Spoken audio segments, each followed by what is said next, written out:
Naomi's journey, from bitter loss to renewed hope. In the days when judges ruled the land, there lived a woman named Naomi. She lived in Bethlehem, a place whose name meant the house of bread. But during those days, famine struck the land, and food became scarce. So Naomi left her home with her husband, Elimelech, and their 2 sons. They traveled far from Bethlehem to the land of Moab, searching for survival, searching for hope. For a time, life continued. Naomi's sons grew older and married Moabite women, Orpah and Ruth.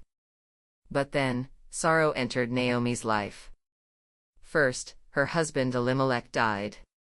Naomi was left a widow in a foreign land. Not long after, her 2 sons also died. 3 graves. 3 losses.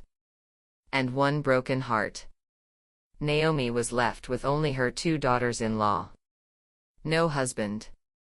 No sons. No security.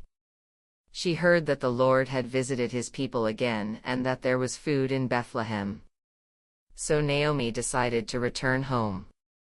As they began the journey, Naomi stopped and spoke to the young women beside her.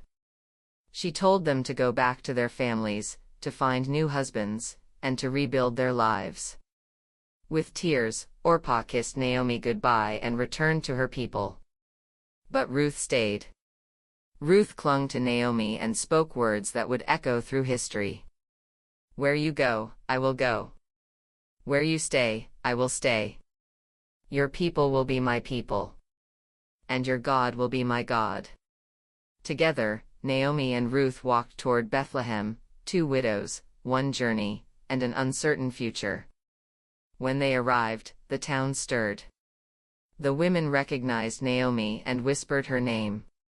But Naomi said, "Do not call me Naomi, which means pleasant.